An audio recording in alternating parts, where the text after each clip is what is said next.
Et tout d'abord, je voulais remercier Léa et Sarah qui, bien qu'elles ne sont pas là, elles nous laissent la possibilité de faire le cours chez elles. Elles se sont occupées de l'organisation et de toutes les choses.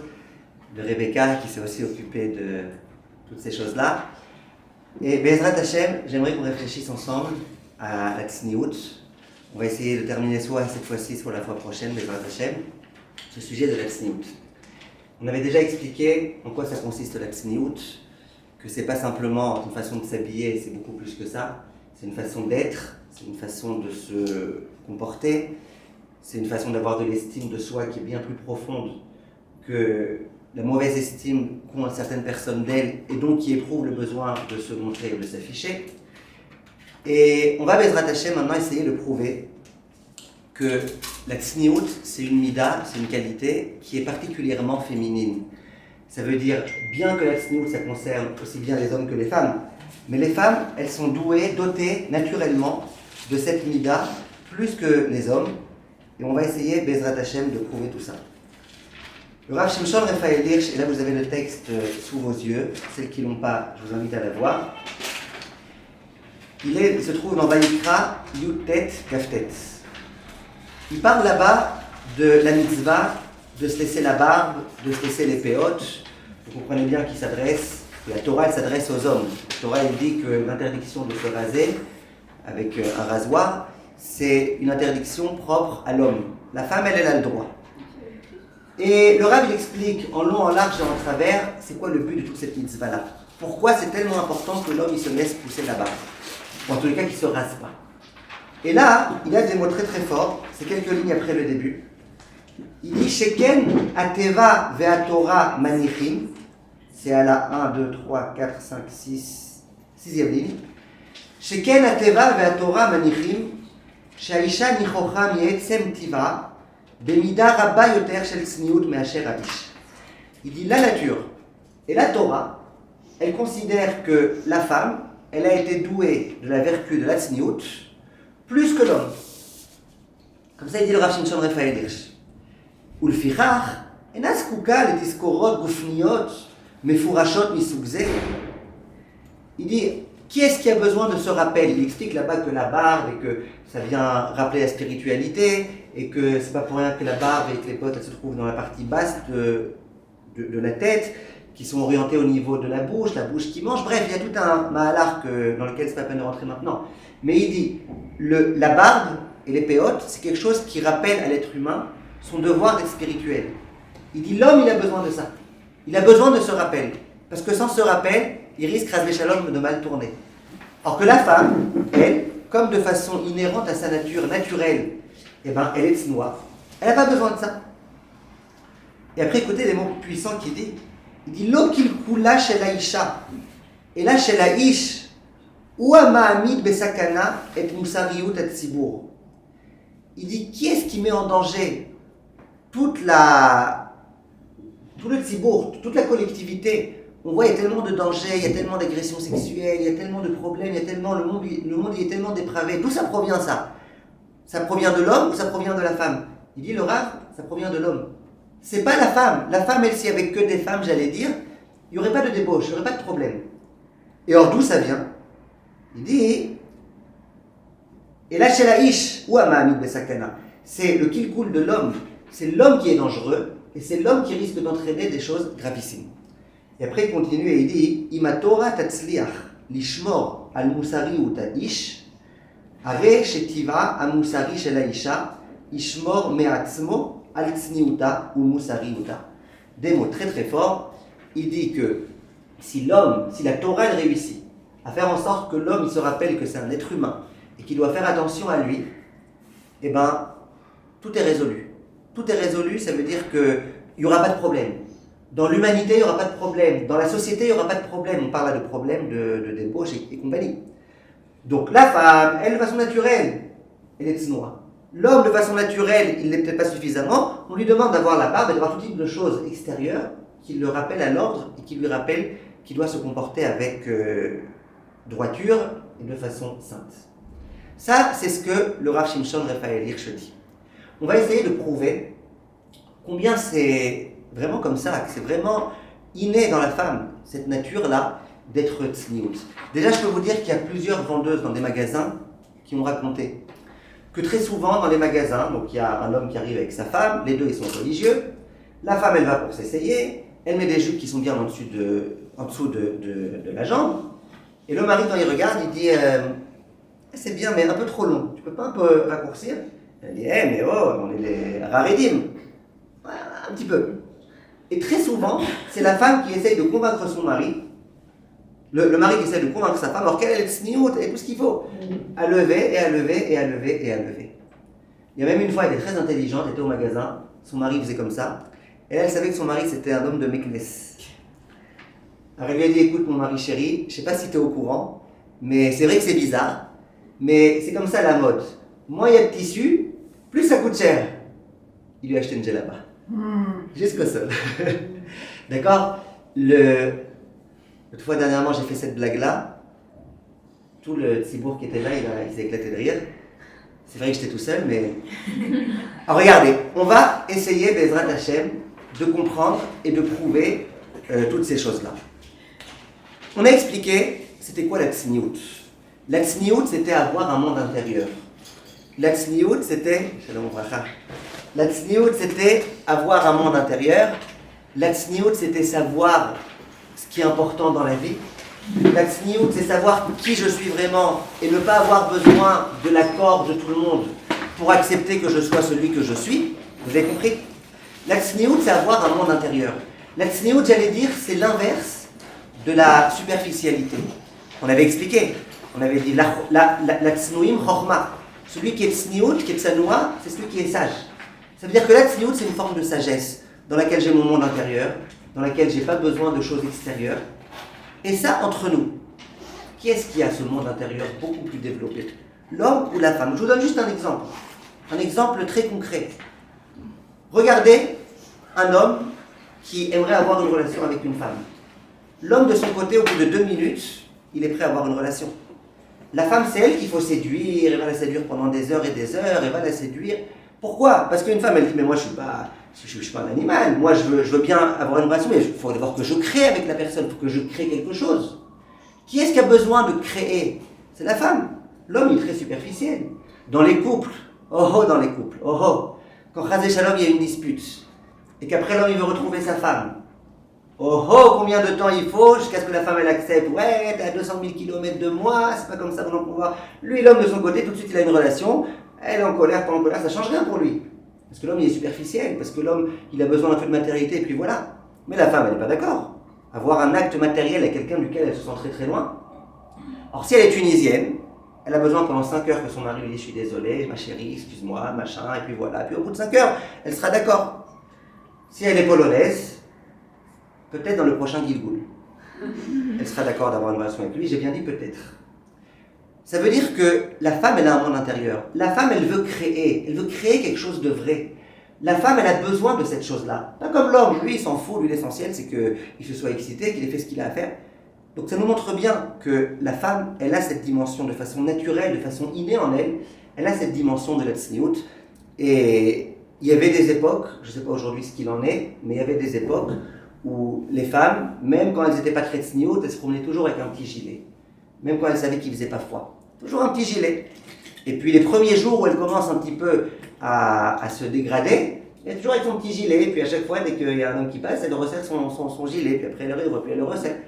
Et puis au bout d'un moment, elle oublie tout ça. Et au bout d'un moment, elle commence à s'habituer. Mais naturellement et normalement, la femme, elle a besoin de tsniout, elle a besoin d'avoir un monde intérieur, elle a besoin que les gens qui la regardent soient que des gens qui l'aiment vraiment et pas des gens qui regardent que de façon superficielle son corps. Ça, c'est ce que le Rav explique. Maintenant, au passage, même chez les animaux, c'est comme ça. Qui est-ce qui fait la roue? Le paon ou sa femme? Le paon, il fait la roue. Le paon, il fait le beau gosse. Le paon, il a besoin de se montrer. C'est lui qui fait. Sa femme, elle ne le fait pas. Une fois sa femme, elle a essayé, ses plumes, elles sont tombées en panne. Ouais, la femme du paon.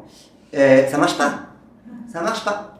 Et le paon, lui, il est beau gosse, il a besoin de se montrer, il a besoin de montrer qu'il est beau. Et comme j'ai l'habitude de dire, chez les animaux, c'est comme chez les êtres humains, les hommes, ils sont beaucoup plus beaux que les femmes.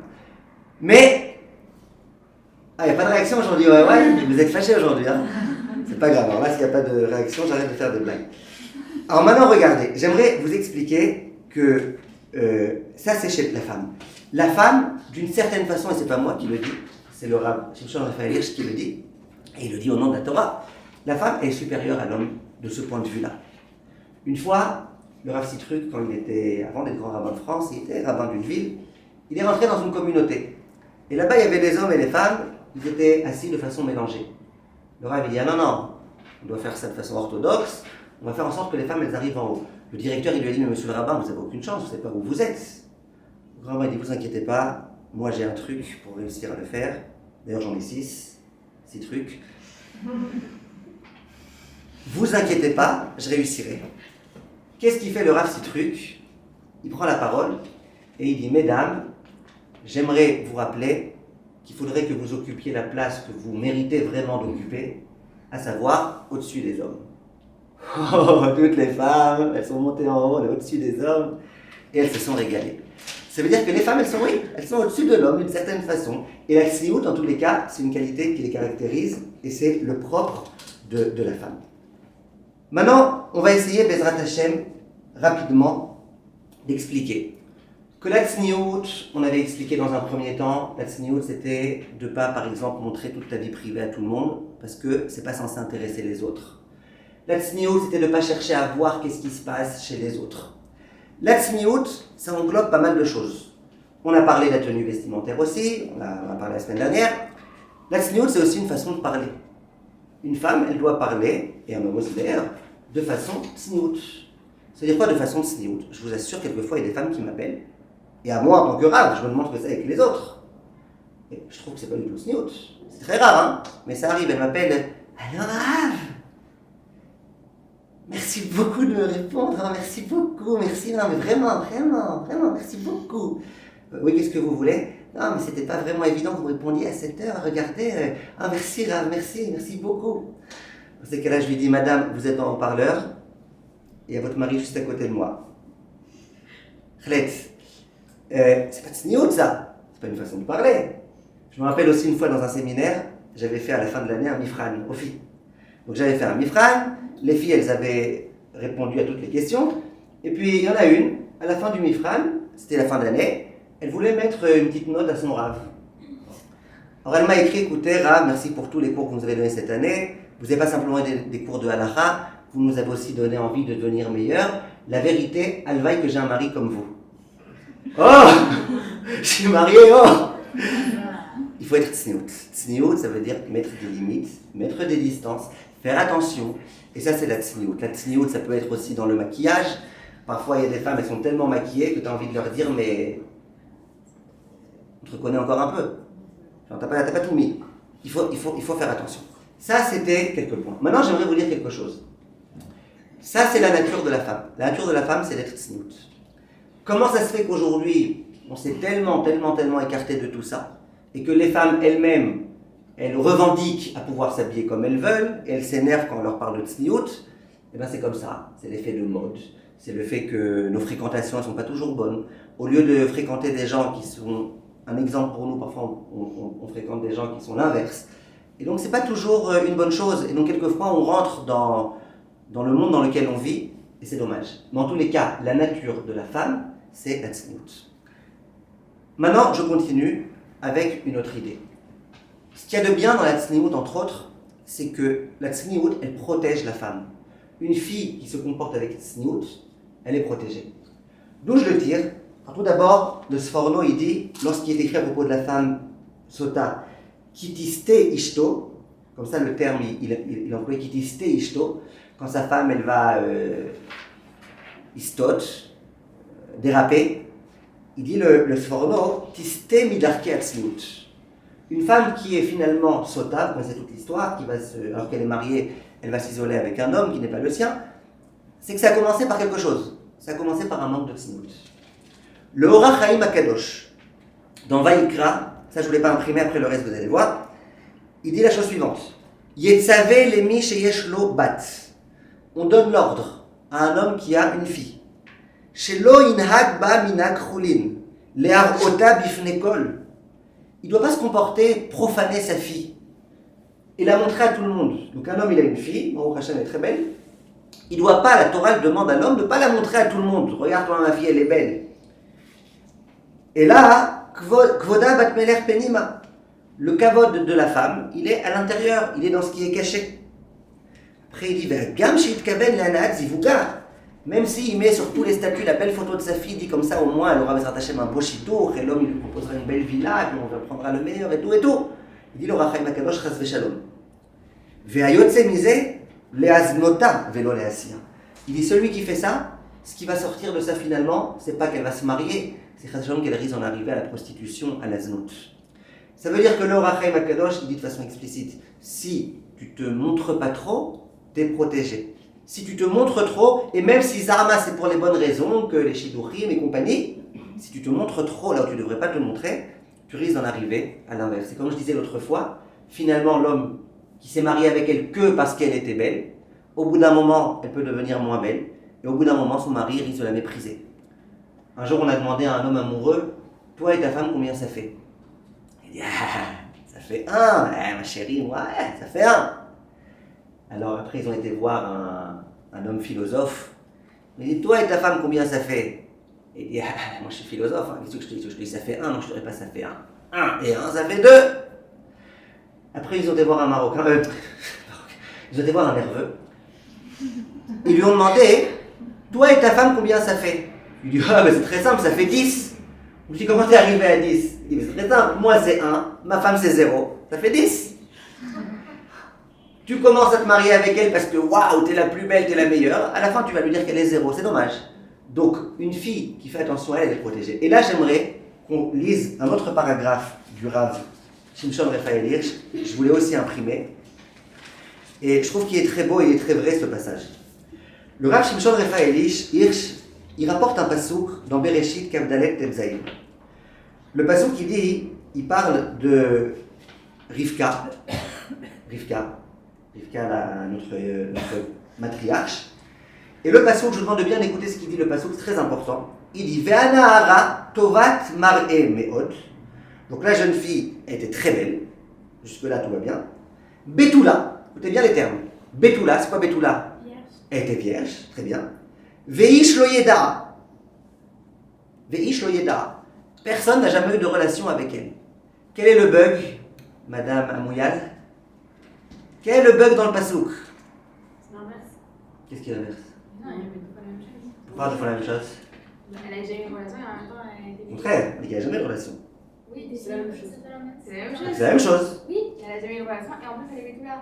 Voilà, très bien.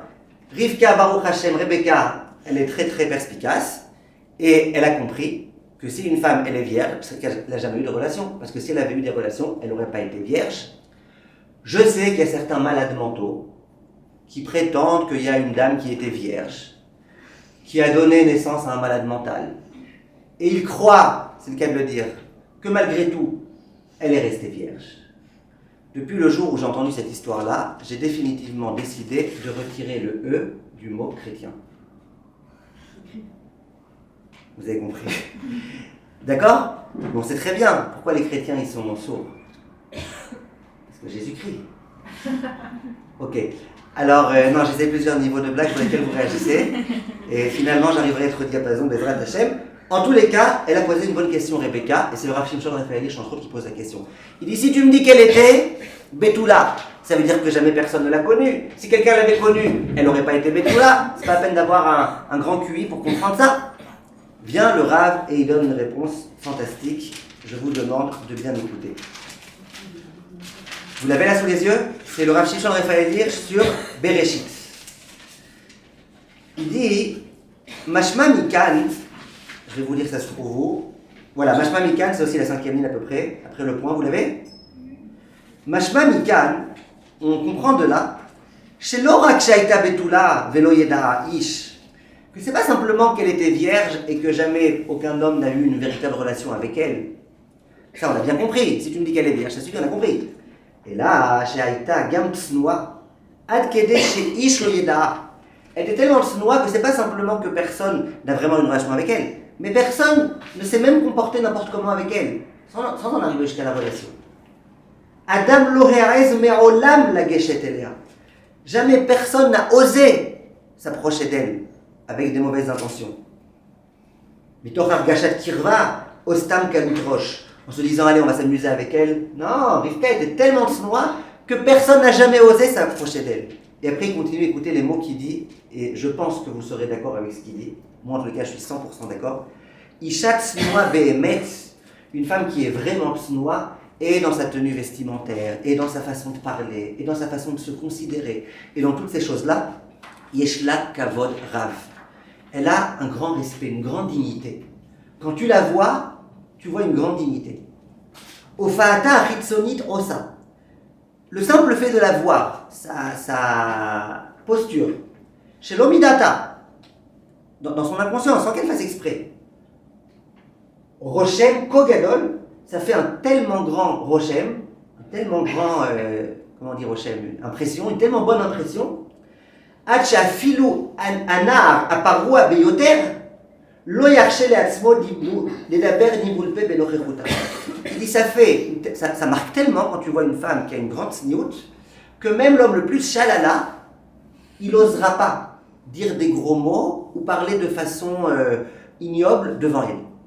Et après il dit kol sheken a fortiori shelo ya'iz la tête bas enav derer ta'ava.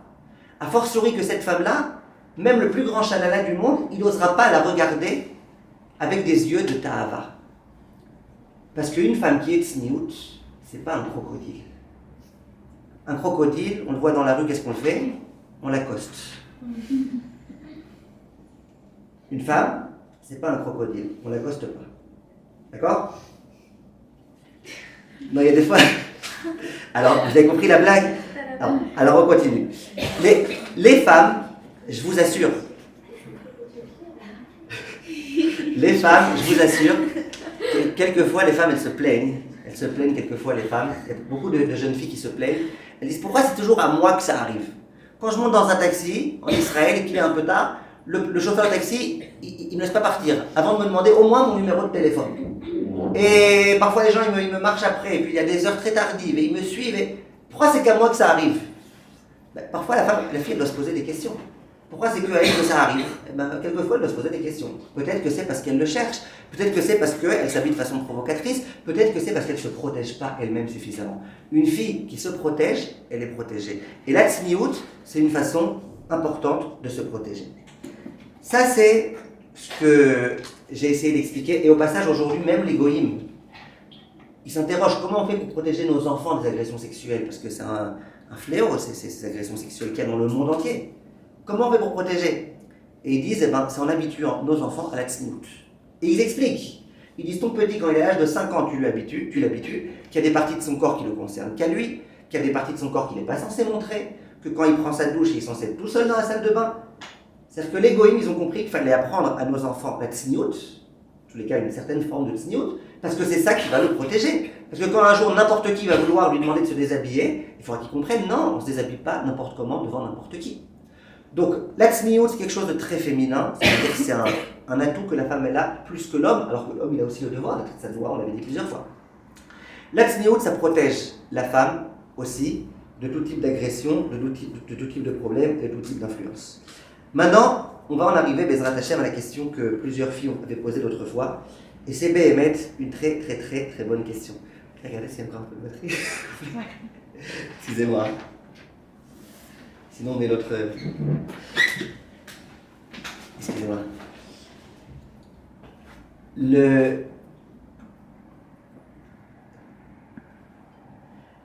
Ouais, c'est bon. Ça va? Ça va. Combien? J'ai pas regardé. Ah. Mais c'est allumé quoi, c'est bon. Vous voulez pas? 8%. Ah d'accord, c'est bon. Merci beaucoup. Le Rashba, non, parce qu'il y a des filles qui en général viennent, il y a Naomi qui m'aimerait d'enregistrer, il y a plusieurs, il y a les organisatrices qui m'ont d'enregistrer, donc c'est important, excusez-moi. Le Rashba, l'un des très grands Rishonim, le Rashba, le Rashbo, il a un enseignement qui a beaucoup choqué pas mal de Chachamim. Le Rashba, il dit, Mefarsemim ose mitzvah. Quand quelqu'un il fait une mitzvah, c'est bien de lui faire la pub, de dire à tout le monde, regardez celui-là, comment il a fait une mitzvah, et de vraiment bien montrer qu'il a fait une mitzvah. Le Rashba, c'était l'un des Rishonim, c'était pas un rigolo. Et le Rama, Rabbi Moshe Isserles, le Rav des Ashkenazim, il est posé que c'est halakha. Il écrit, je vous lis dans les mots, il écrit, Siman Resh Mem Tet, que c'est Nachon la Sot Kacha, que c'est bien de faire comme ça. Ça veut dire quelqu'un a offert une pièce dans la synagogue. Et bien c'est bien d'écrire, cette pièce a été offerte par monsieur un tel. Comme ça le Rashba il dit. Et c'est bien d'être mefarsem, les osem mitzvah, de faire de la publicité à ceux qui ont fait des mitzvot. Donc nous jusque-là on savait que la publicité c'était pour se faire de l'argent. Une fois il y a un juif, monsieur Benichou, il a été voir un homme qui était un pro de la publicité. Il lui a dit regardez, moi je travaille dans les clous. Et j'aimerais s'il vous plaît que vous me fassiez des publicités pour que tout le monde sache que les clous s'achètent chez Benichou. Le monsieur dit il n'y a pas de problème, comptez sur moi, c'était en France. Le lendemain matin, monsieur Benichou il se lève, il voit sur tout Paris des très grandes affiches. On voit Yeshou qui est cloué, et en bas il y a écrit il a été cloué avec les clous Benichou. Monsieur Benichou il se lève, il se dit ouais, ils vont me tuer les gens, personne ne va acheter chez moi, on va me boycotter, qu'est-ce qu'on va me faire, machin. Il retourne voir celui qui a fait la publicité, il dit mais je t'en supplie, ne me fais pas un truc comme ça, non mais tu te moques du monde. Et c'est quoi le problème? Il dit regarde les gens ce qu'ils vont dire. Il t'inquiète pas, dors tranquillement, demain matin tu verras, on aura tout résolu. Monsieur Benichou il dort tranquillement, le matin il se réveille, il voit des très grandes affiches, on voit Yeshou qui est plus attaché, il y a écrit si simplement Yeshou avait été cloué avec les clous Benichou. D'accord? Le but de la publicité, c'est de faire de la pub. Pourquoi tu as besoin de faire de la pub de celui qui fait une mitzvah? Eh bien le Rashba il dit il faut faire une pub de celui qui fait des mitzvot. Viennent tous les poskim et ils posent la question, ils disent nous ne comprenons pas. Pourquoi ce Rashba il dit ça? On avait dit que la mitzvah de Tzedaka il fallait la faire Seter, et que celui qui l'a fait Seter, eh ben, il avait un mérite particulier, considérable. Et on avait dit Matan Beseter Irpe Af, que quand tu donnes de la Tzedaka Beseter à Kadosh Baruch Hu, ça calme sa colère. On avait dit que la Tzedaka c'était bien de la faire en se cachant. C'est quoi cette histoire-là? D'où le Rashba il sort ça? Ben, l'un des rabbinim qui pose cette question, c'est un très grand décisionnaire d'il y a 150 ans à peu près, qui s'appelait le Shoot d'Ivré Malkiel. Ce Rav-là, dans son introduction à son livre, il a plusieurs tomes de livres de Shelot ou de Tshuvot, il pose la question.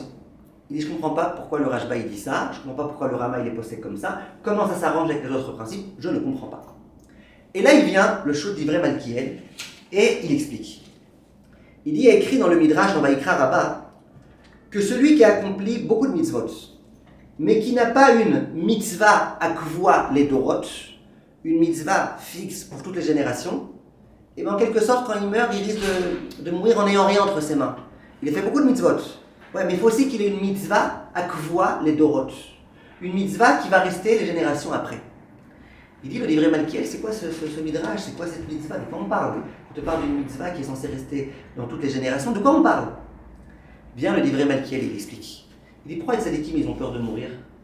Parce qu'ils savent que dans ce monde-ci, on peut accomplir la Torah, les mitzvot, on peut se rapprocher de la Kadosh Baruch Hu, on peut faire des mitzvot qui nous donnent des mérites. Et on sait que quand on va mourir, on n'aura plus de mérites. On n'aura plus. On aura ce qu'on a fait. On n'aura pas de nouvelles possibilités d'accumuler des mérites.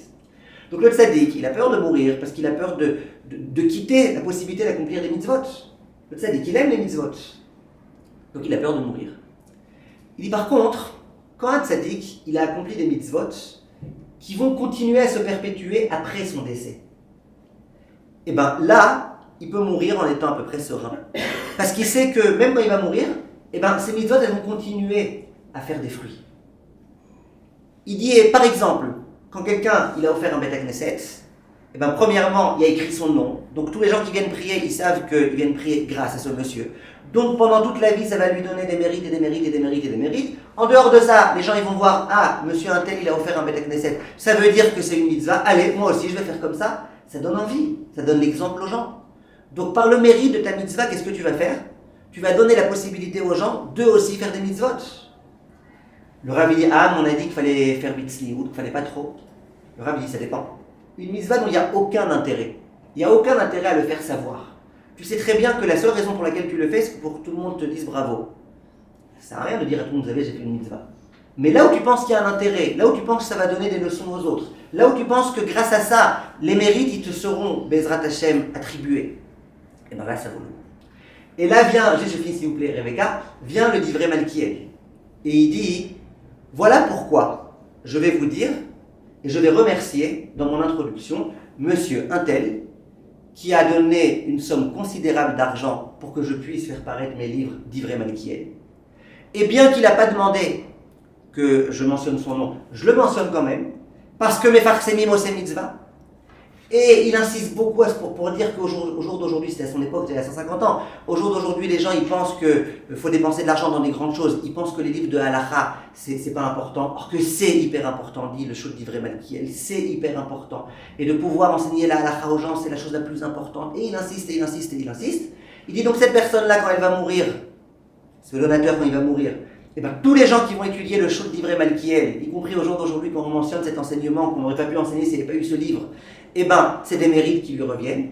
C'est un enseignement qui va donner à tout le monde, regardez, vous avez de l'argent à investir, et bien investissez dans des livres de halakha.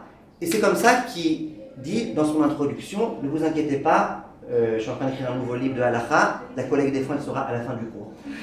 Je voulais donc que vous, c'est une blague, hein. Je voulais donc que vous compreniez que tu vois, de là que c'est bien d'être mefarsem le osé mitzvah. Alors c'est bien ou c'est pas bien, réponse, ça dépend dans quel état d'esprit tu le fais, ça dépend pourquoi tu le fais, ça dépend qu'est-ce que tu cherches. Si tu cherches à t'honorer toi-même, c'est pas bien. Si tu cherches à honorer Akadosh Baruch Hu, là c'est quelque chose qui est bien. Il amène beaucoup de preuves, et si vous voulez juste une petite preuve, un petit quelque chose, c'est qui est le grand posek ashkénaz que les ashkénazim y suivent toujours, à part le Rama, un peu plus tardif. Hein, c'est qui? C'est qui? Eva? Chafetz Chaim. D'accord? Le Chafetz Chaim dans le Mishnah Berurah Siman Aleph Saïf Katan Gimel, vous l'avez sous vos yeux. Je vous demande de regarder s'il vous plaît. Donc c'est au tout début, hein, le premier chapitre. Premier chapitre du Shulchan Aruch. Écoutez bien, il dit comme ça. Vechen imu adam benoni omed bemakom gdolim. Si quelqu'un est moyen et qui se trouve avec des gens plus grands que lui, lo yitbayesh mehem lilmod velasot ha-mitzvah. Achim efshar lo lasot ha-mitzvah shelo bifnehem tov yoter. Dis-moi, je fais avec des gens qui sont plus grands que moi. Donc c'est bien que j'apprenne d'eux comment on fait des mitzvot, c'est bien que je fasse des mitzvot, mais si je peux me cacher quand je fais la mitzvah, c'est mieux. Eux, de toute façon, ils sont plus grands que moi, ils n'ont pas besoin d'apprendre de moi. Donc moi, pourquoi je vais faire la mitzvah? Pour les renforcer, ils n'ont pas besoin de moi, ils sont plus grands que moi. Donc si je la fais, c'est pour faire le beau gosse. Il vaut mieux si tu peux essayer de la faire en cachette. Après, il continue, il dit, Umihu, bifne benonim shilmedu mimenu. Si par contre, je vais accomplir ma mitzvah face à des gens qui sont du même niveau que moi, donc qui vont pouvoir apprendre, ben bravo, lui quand il y a un pauvre qui vient, lui donne de l'argent. Ben bravo, lui, en pleine nuit se réveille pour faire tikkun chatzot. Ben moi aussi je vais faire comme lui. Quand tu te trouves avec des gens auxquels tu peux être un exemple, alors là il dit le Rav, yesh lomar tov yoter lasot bifnei. Que justement, fais ta mitzvah devant eux. Ah mais c'est pas en cachette, fais devant eux. Chez Medoumi Menou, la sorte qui m'a assez pour qu'ils apprennent comme lui. Et là il conclut le Chafetz Chaim, ach yichaven nibol shamayim, Shem shamayim, velo leitpaer chalila. Mais il faut savoir que mon intention, elle doit être en l'honneur d'Akadosh Baruch Hu et pas pour me la jouer. Ça veut dire que on a ici cette idée-là. Si le but du pirsoum que tu fais, c'est de renforcer les autres, ça vaut le coup. Je peux vous assurer, moi parfois je suis au Beth Midrash, et puis le seder il commence, et c'est encore tout ralage comme ça, quand les gens ils étudient, ils arrivent à moitié en train de dormir, à moitié. Qui est-ce qui en général est magnifique le Beth Midrash, commence à mettre le bren dans le Beth Midrash? C'est le premier, les deux premiers, les 5 premiers qui vont commencer à étudier à voix haute, qui vont commencer à chanter en étudiant et tout. Maintenant, tu t'imagines bien, personne en train de prier, t'es le premier dans le Beth Midrash tout silencieux à faire « Omeret Agmara ». Tu t'imagines bien que tout le monde va faire attention à toi. Ok, si tu le fais pour que tout le monde dise « Pshhh, il a une belle voix celui-là, hein. On va mettre Hazan à je sais pas où », eh ben ça sert à rien. Mais si tu fais ça pour que les gens ils disent allez, c'est l'heure d'étudier, allez, bien, on va prendre de lui, là c'est une bonne chose. Et Rabbi Israël Salanter, il raconte, comme ça son élève dit, que pendant toute la première partie de sa vie, il faisait tout en cachette. Tu voyais Rabbi Israël Salanter, tu as l'impression que c'était un kidam, un homme tout à fait normal. Jusqu'au jour où il s'est dit, c'est dommage, j'ai tellement de choses que je fais qui pourraient influencer les autres. Pourquoi je cache tout? Pourquoi je dis pas aux gens que je fais tikkun chatzot la nuit? Eux aussi, ils pourraient commencer à faire. Eux, ils pensent que ça n'existe pas dans notre génération des gens qui font. Peut-être que je leur parle, que je leur explique. La deuxième partie de sa vie, il s'est dit, c'est vrai que c'est important de faire tout de façon cachée, mais c'est encore plus important d'avoir une influence sur les gens. Et donc il a décidé de faire cette chose-là. Ça c'est ce qu'on disait. Rebecca, vous avez une question? Vous y avez répondu, merci. De la même façon, on avait dit l'autre fois, une dame m'a posé la question. On avait dit arrête de te montrer sans arrêt, arrête. Arrête de te montrer sans arrêt. Donc quelqu'un m'a demandé, et si je me montre à but commercial, il faut bien que je fasse de la publicité. Comment Bénichou va vendre ses clous? Comment je vais faire moi si je fais pas un peu de publicité? Il faut bien que je fasse un peu de publicité. Alors c'est vrai. Si la raison pour laquelle tu montres comment tu fais bien à manger, comment ta nourriture elle est belle, c'est parce que toi tu es un vendeur ou une vendeuse de pâtisserie, que tu as besoin que les gens y voient, là il y a un intérêt, c'est pas pour rien. Il y a un intérêt, tu aurais voulu qu'on fasse de la ishtadlout, et donc il y a un intérêt. Donc il faut bien faire la part des choses. C'est pas chaque chose que tu montres qui est forcément mauvaise. Tout dépend dans quel état d'esprit tu montres et pourquoi tu montres. Une fois il y avait un magasin de chaussures, ils vendaient des chaussures, et Baruch Hashem il réussissait super bien. Un jour, à sa droite, il y a un magasin de chaussures qui a ouvert. Ça a commencé à lui faire beaucoup de concurrence. Mais bon, ça allait encore. Un jour, il arrive pour commencer à travailler. Il voit qu'à sa gauche, il y a aussi un magasin de chaussures qui a ouvert. Il était très très embêté, mais bon, il continuait à fonctionner. Un jour, après 1 an, 2 ans, il vient pour travailler. Il voit sur le magasin de droite, il y a une grande pancarte qui a écrit « Tout le magasin en solde à 50%. » Il dit « Ouais, mais ils vont tuer ces gens-là, mais... » Le lendemain, il arrive au magasin. Le magasin de gauche écrit tout le magasin à 60%. Il dit mais si moi je vends mes chaussures à 60%, je ne vais même pas avoir de bénéfice. Il est très embêté, il ne sait pas quoi faire, il a une idée. Il prend une grande pancarte et il écrit sur son magasin, ici c'est l'entrée principale. Il faut bien faire de la ishtadlout quelquefois. Faites la ishtadlout. Mais il faut que ce soit en tant que ishtadlout. Maintenant j'en reviens à la tsniout vestimentaire et c'est là que c'est très très important et j'aimerais bien que vous compreniez le sujet que je vais vous dire maintenant. La beauté, c'est quelque chose de bien ou c'est quelque chose de mal? La beauté physique, je parle, pas la beauté spirituelle, ça m'a compris que c'est bien. La beauté physique, c'est quelque chose duquel il faut dire non, nous les religieux, on s'écarte de ça, ça n'a aucune espèce d'intérêt, ça n'a aucun intérêt. Ou est-ce que non? Ou est-ce que pour nous, les juifs, on donne de l'importance à cette chose-là? Alors, on a compris que la tsniout, c'est de laisser cacher ce qu'il faut être caché. Mais vous êtes bien d'accord que c'est pas pour rien. C'est pas pour rien que Akadosh Baruch Hu il a créé le fait que la femme elle soit attirante et que l'homme il soit attiré par la femme et que la femme elle soit attirée par l'homme. C'est pas pour rien. Et la Gemara elle le dit. La femme elle est là pour être belle. Et la Gemara elle le dit que s'il n'y avait pas de meshicha, d'envie, eh ben, les gens ils pourraient pas se reproduire, ils pourraient pas avoir des enfants. Donc bien sûr que c'est important la beauté et bien sûr que c'est important que la femme elle puisse être séduisante pour son mari. Bien sûr que c'est important. La seule question, c'est de savoir dans quel but elle le fait. Qui est-ce qu'elle cherche à attirer? Et pourquoi elle s'habille de la façon dont elle s'habille? Que ce soit important, c'est important. Une fille, elle va en chidour, qu'il faut qu'elle plaise aux garçons, c'est évident. Moi, je dis toujours aux filles qui sortent en chidour, n'oubliez pas de prendre avec vous le paratonnerre. On ne sait jamais s'il y a le coup de foudre. Mais, sachez pourquoi il faut être belle et comment il faut être belle. Et là, j'arrive à la même idée que je disais tout à l'heure. On a dit la tsniout, c'est de cacher ses actes. D'accord? Mais le Rashba nous a prouvé qu'il y a des fois, il ne faut pas cacher ses actes. Ça veut dire que ce n'est pas toujours bien de cacher ses actes. Il y a des fois, c'est bien de ne pas cacher ses actes. Eh bien, les tenues vestimentaires et toutes ces choses-là, toute la tsniout, c'est exactement la même chose. Il y a des fois où il faut cacher.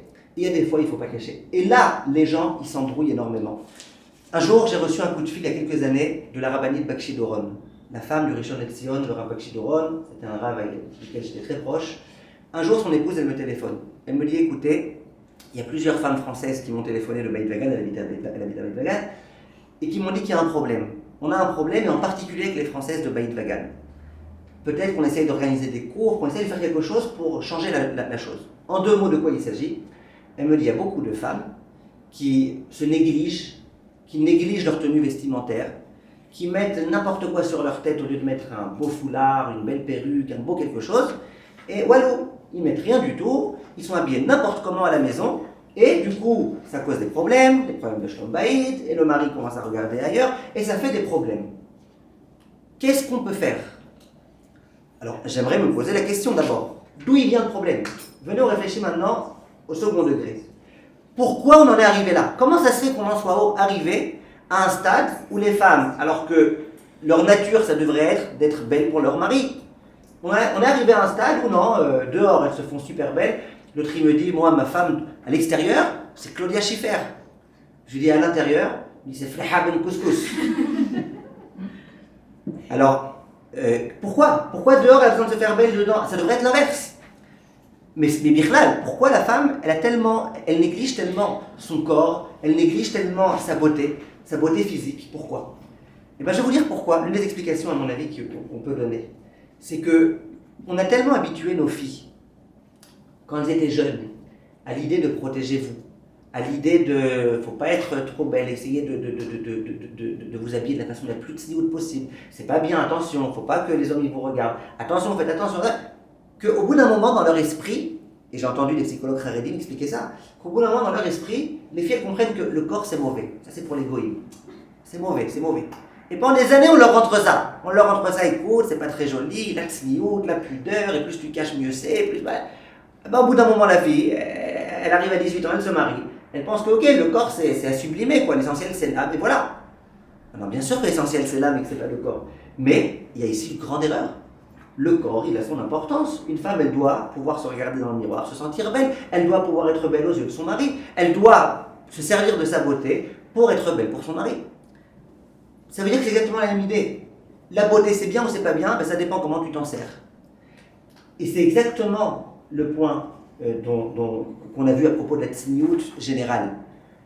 Il y a des choses à cacher, il y a des choses à pas cacher. Il y a des moments où il faut cacher, des moments où il ne faut pas cacher. Et ça, c'est une idée qui est vraiment, vraiment, vraiment importante. Imaginez-vous la beauté que c'est quand dans un couple, une femme, elle est à l'extérieur pudique et qu'à l'intérieur, elle est belle pour son mari. Et la femme qui dit à son mari, écoute, tu vois comment je suis belle, c'est que pour toi, c'est exclusif, exclusivité, que pour toi.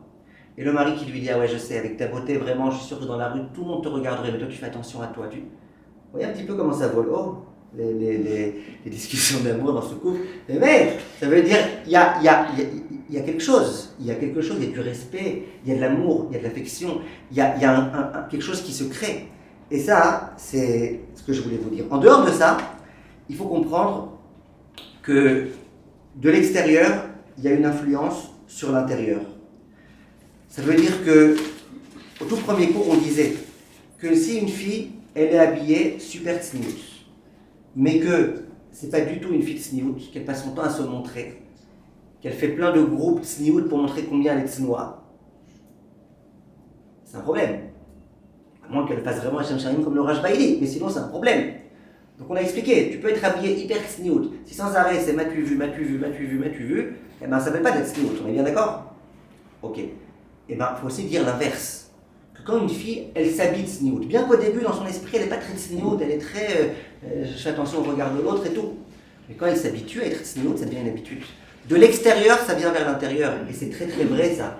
Une fille qui commence à faire attention à sa tenue vestimentaire, à ne pas attirer le regard des gens, à faire attention à elle-même, eh bien, au bout d'un moment, elle en arrive à une situation dans laquelle, intérieurement, elle voit qu'elle commence à devenir plus profonde. Elle commence à devenir plus vérité, elle commence à s'attacher à des valeurs beaucoup plus profondes, elle commence à se reconnecter à elle-même au lieu d'être connectée sans arrêt au regard des autres. Et ça, c'est quelque chose de très très très important. On n'a pas eu le temps de finir le cours sur la tsniout, mais on a quasiment tout dit.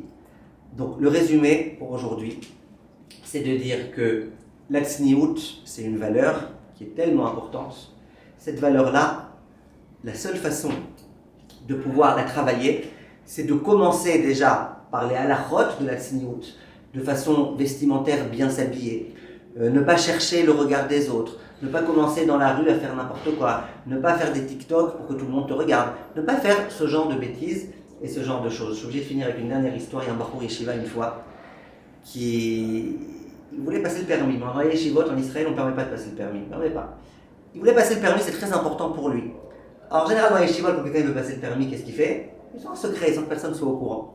Il va passer le permis et il dit, au moment où il a passé le permis, on lui dit, écoutez, on va vous rappeler dans 3 jours pour vous dire si vous avez reçu ou pas. C'est quoi votre téléphone?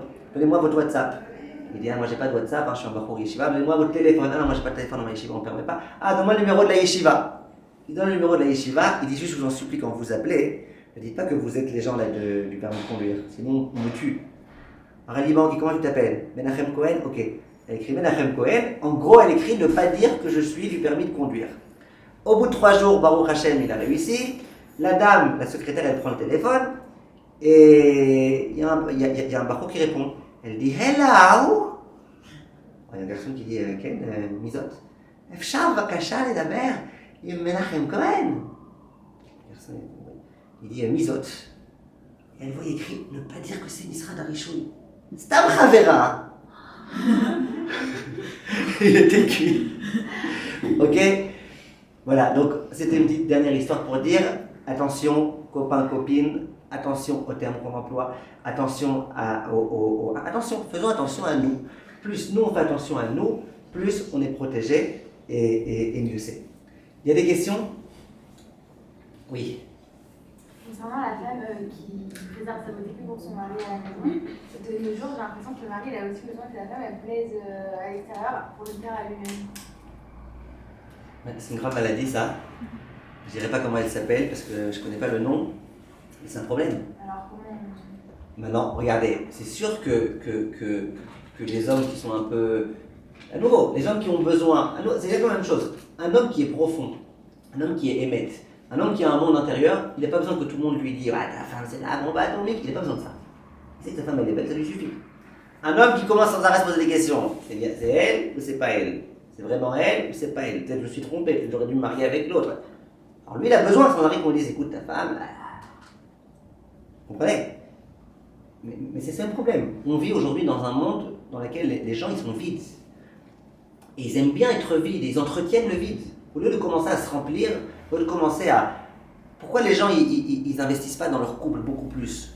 Les gens ils investissent plus de temps à prouver qui ils sont sur les réseaux sociaux qu'investir vraiment dans la vraie vie, dans la vie de Emetz, dans la vie avec leurs enfants, avec leurs... C'est comme ça, on est dans un monde très superficiel, très très superficiel. Shani Azor, Bezrat Hashem. Du coup, par rapport au fait de montrer ou pas, c'est vrai que je pense que vous savez que de nos jours, il y a beaucoup de comptes Instagram snoots. Vous voyez? Vous en pensez quoi de ça? Parce que parfois, ça peut être bien aussi. Oui, si c'est bien. Mais c'est du bien. coup, genre, vous en pensez quoi? Vous avez Je sais pas, je connais pas ces groupes, mais à nouveau, ça dépend. D'abord, si c'est des groupes dans lesquels, je sais pas ce qui se passe dans ces groupes, si c'est des groupes dans lesquels vraiment on vient pour diffuser la tsniout, bah, tant mieux. Si c'est des groupes dans lesquels chacune elle fait son kisui roche qui est le plus, là, qui monte jusqu'au ciel avec comme la tour Eiffel et tout, et juste pour montrer qu'elle est tsniout, je sais pas, c'est un peu... Ouais. Tov.